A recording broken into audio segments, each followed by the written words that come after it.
Hola, gracias por estar una vez más en Sabiduría para el Corazón. El tema para hoy es soberanía en la maternidad. Fíjese en el versículo 9 de Romanos capítulo 9. Si tiene su Biblia, por favor, busque allí la palabra de Dios. Dice, porque la palabra de la promesa es esta: por este tiempo vendré y Sara tendrá un hijo. La nación judía no podía ignorar el hecho de que la mismísima concepción de Isaac en el vientre de su madre ocurrió a pesar de un par de cosas. Permítame dárselas. La concepción de Isaac ocurrió a pesar de las imposibilidades físicas.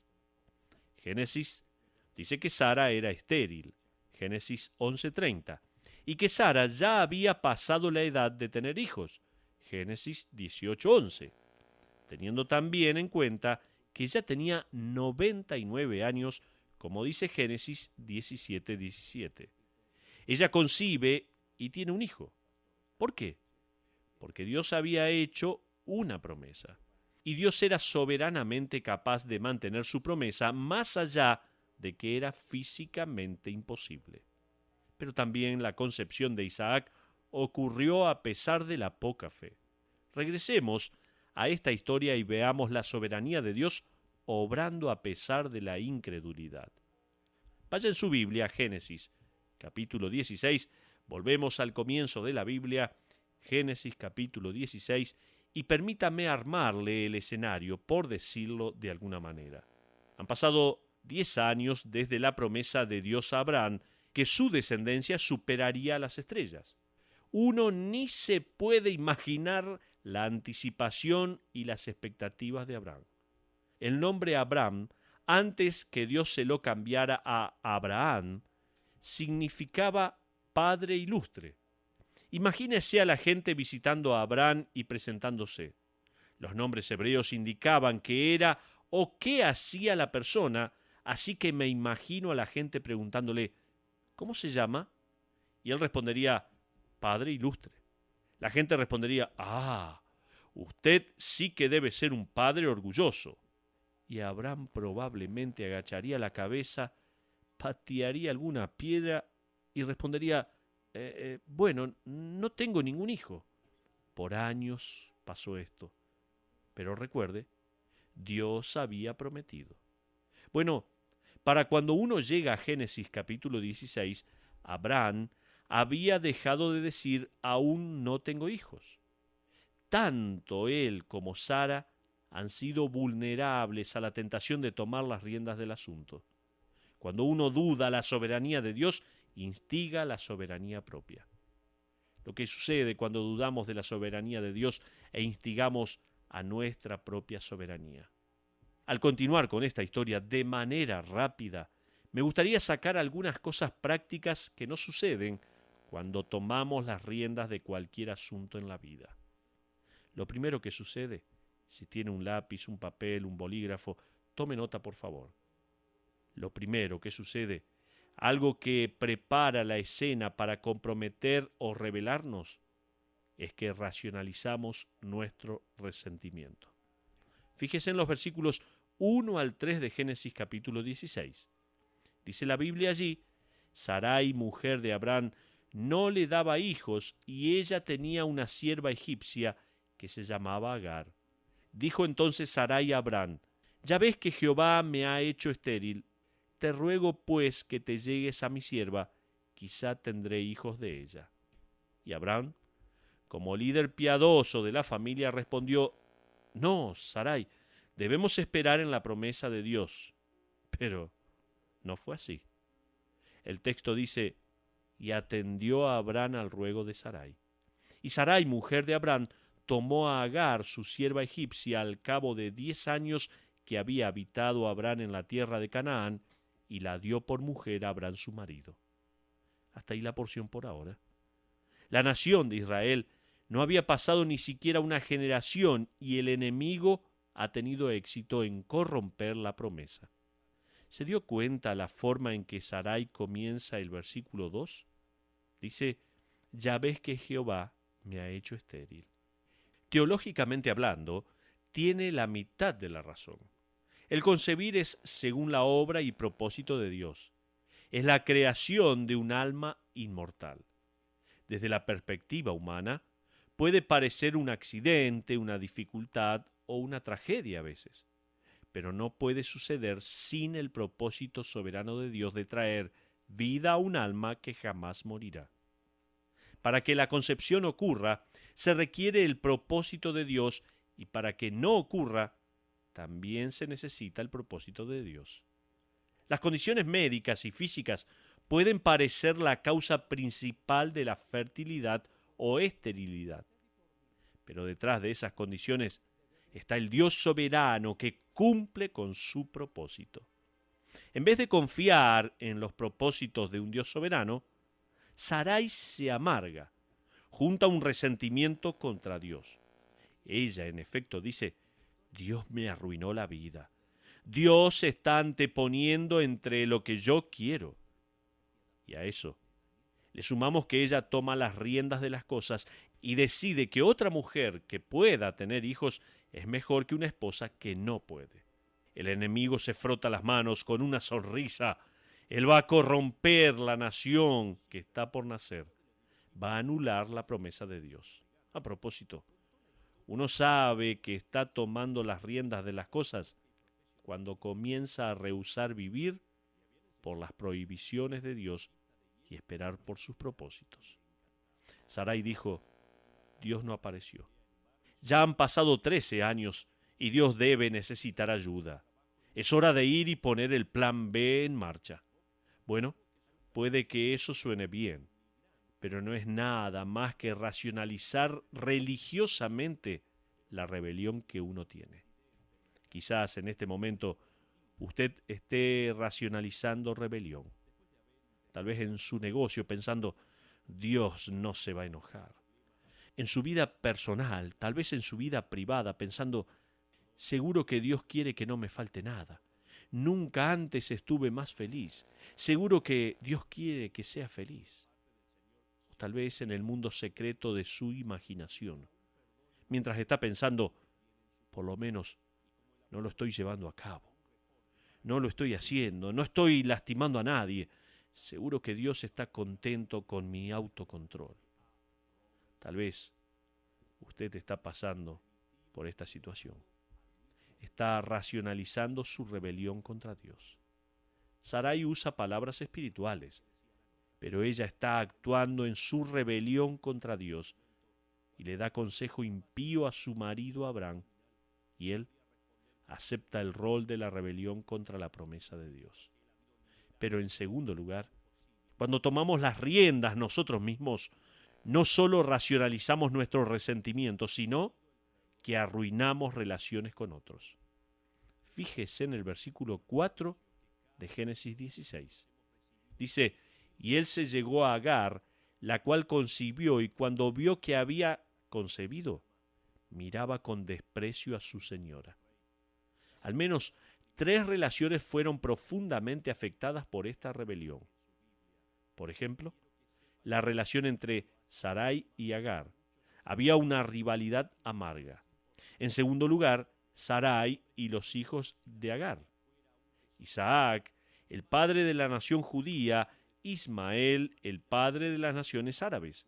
Y todos los descendientes de estos muchachos, a propósito, están peleando hasta el día de hoy por la tierra que llamamos Tierra Santa, y ambas partes reclaman que Abraham es su padre y que tienen el derecho de tenerlo todo. Pero también había rivalidad o confrontación entre Sarai y Abraham, porque ellos sufrieron.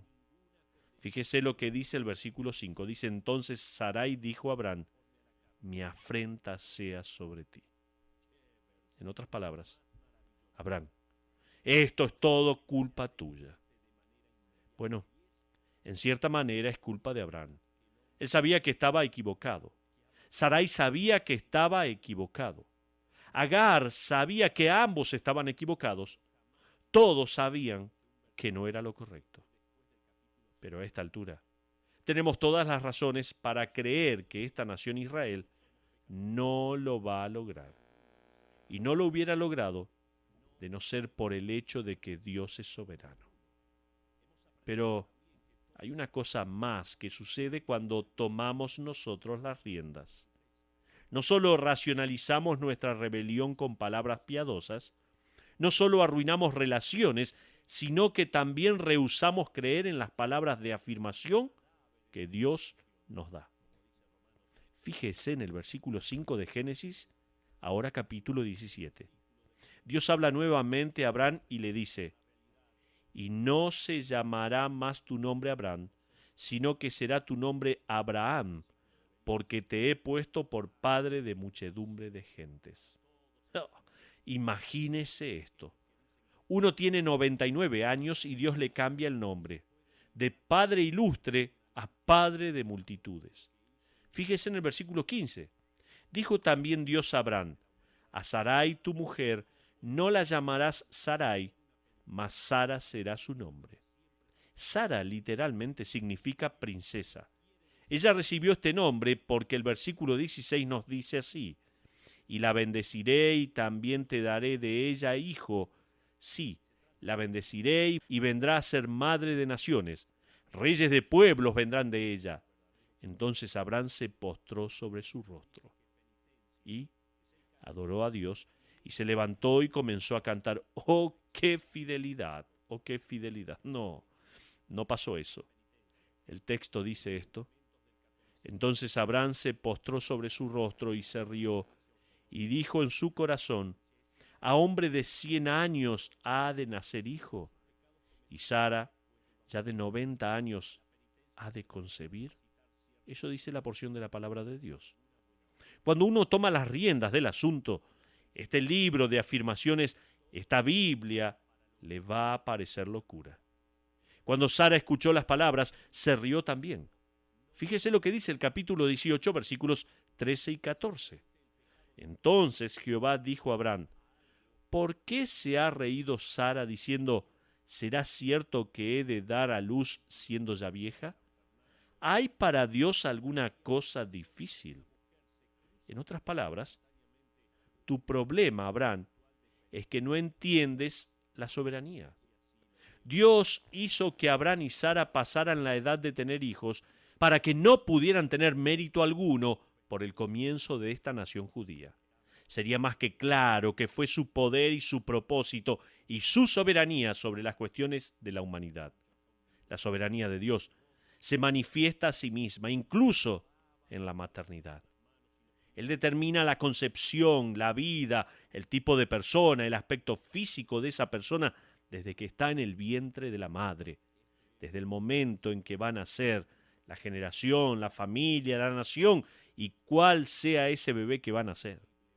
Él escogió que usted iba a vivir, dónde iba a vivir, cuándo iba a vivir, de quién iba a nacer. Sí, Dios escogió a su madre. Madres, Dios escogió y determinó todo acerca de su hijo, incluyendo el tiempo en que nacería. Fíjese en el versículo 14, la última parte de este versículo del capítulo 18. Dice allí la Biblia: al tiempo señalado volveré a ti, según el tiempo de la vida, Sara tendrá un hijo. ¿Significaba esto que Abraham y Sara no tendrían relaciones? ¿No habría espermas? ¿No habrían 9 meses de gestación? No. Todo eso sucedería, pero son cuestiones secundarias en contraste con la causa primaria de que Dios es soberano.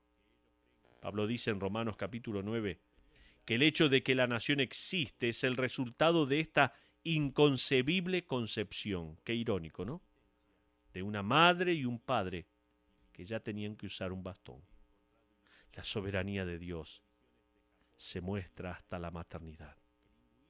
Pero también, ahora, regresando a Romanos capítulo 9, Pablo anticipó que los lectores judíos dirían: sí, pero Isaac sobre Ismael no fue una decisión difícil para Dios. Si bien Ismael fue el primero, Isaac fue el único hijo de Abraham y Sara. Entonces Pablo pasa a dar otra ilustración de la soberanía de Dios. No solo vemos su soberanía en la concepción sobrenatural de Isaac, sino también en la elección soberana de Jacob. Fíjese en los versículos 10 y 11. Allí leemos esta porción de la Biblia. Y no solo esto, sino también cuando Rebeca concibió de uno de Isaac nuestro padre, pues no habían aún nacido, ni habían hecho aún ni bien ni mal, para que el propósito de Dios conforme a la elección permaneciese, no por las obras, sino por el que llama. Hasta ahí la porción por ahora. Una cosa es que Dios elija a Isaac por sobre Ismael. Isaac fue el único hijo que le nació a Abraham y Sara, pero aquí tenemos gemelos. Tienen los mismos padres y ambos son judíos, y Dios escoge y su elección es importante por las siguientes razones. Dios escoge el segundo en nacer. En otras palabras, va en contra de la normal bendición del primogénito. También, la elección es hecha antes de que ni siquiera nacieran. Pablo declara específicamente que esto se dio para que el propósito de elección de Dios se enseñe irrefutablemente. En tercer lugar, la elección es hecha independientemente de todo mérito. El versículo dice una razón más. La elección es hecha independientemente de todo mérito. El versículo dice que no habían hecho ni aún ni bien ni mal. Y el versículo 13 dice: a Jacob amé, mas a Esaú aborrecí. En otras palabras, Jacob es el que es escogido y Esaú rechazado. La elección de Jacob ocurrió antes de su nacimiento, y a pesar de su comportamiento, y estudie toda su vida si quiere, y lo verá con sus propios ojos, él fue escogido. Una mujer se le acercó a Charles Spurgeon en una oportunidad y le dijo: no entiendo cómo Dios pudo decir que odiaba a Esaú. Spurgeon le respondió: señora, a mí se me hace más difícil entender cómo es que amó a Jacob. A Jacob he escogido, a Esaú he rechazado, dice la palabra. ¿No le vienen miles de preguntas a la cabeza con esto? Seguramente que sí. Sin embargo, prefiero tener a un Dios descrito en la Escritura que nos prueba con más de 1000 preguntas a tener un Dios imaginario de nuestra generación que ni siquiera provoca un bostezo.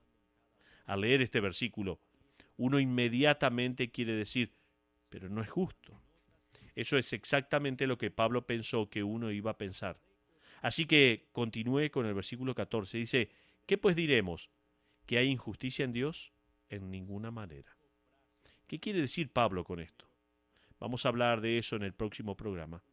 Pero como conclusión, permítame darle algunos pensamientos. En primer lugar, la elección generalmente se enfoca en lo negativo, pero la idea de Dios es que dé seguridad y afirmación. Pablo está intentando asegurarle a la nación de la providencia y el poder de Dios, y la elección es prueba de ambas cosas.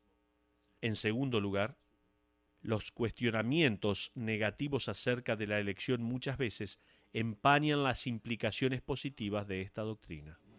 Usted está aquí en el planeta Tierra porque Dios lo dispuso. Usted nació en la familia de Dios y en esta generación gracias al tiempo de Dios. Usted fue hecho con fortalezas y debilidades para glorificar así la gracia y suficiencia de Dios. Usted está en este mismo momento bajo el determinado plan de entrenamiento, limpieza y consuelo divinos. Y usted está experimentando eventos y circunstancias según su propósito sabio y tiempo perfecto. Esto es verdad. Sea lo que sea que usted esté enfrentando, esté donde esté, sea quien sea, sin importar a dónde haya estado, este es el tipo de Dios que la Biblia nos describe. Y la Biblia no es ficción, es la verdad. No tome las riendas, sino entréguese a su Dios soberano. Raymond Edman escribió lo siguiente: Dios lo trajo aquí y es por su voluntad que usted está en este lugar. Descanse en ese hecho. Él lo mantendrá aquí en su amor y le dará la gracia para que se comporte como su hijo. Él hará de las pruebas lecciones que pretende que usted aprenda y le dará la gracia que usted necesita, y en su tiempo, que es el mejor, lo sacará nuevamente. ¿Cómo y cuándo? Solo Él sabe. Hasta ahí lo que decía Raymond Edman. Esa es otra manera de decir Dios es soberano. Hay una viuda en nuestra congregación. Se trata de una mujer que ha sido utilizada grandemente por Dios. Es una persona brillante, educada, talentosa, y era la esposa de un hombre de Dios, un erudito, autor y líder de mucha influencia. Usted jamás sabría esto porque ella nunca se lo diría. Cada vez que la veo le pregunto, ¿cómo anda? Ella sonríe y me dice, Dios está en el trono. Dios está en el trono.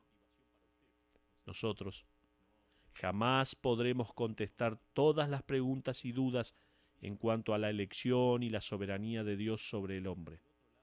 Vamos a concluir con esto. El Dios que se describe en este libro es un Dios soberano.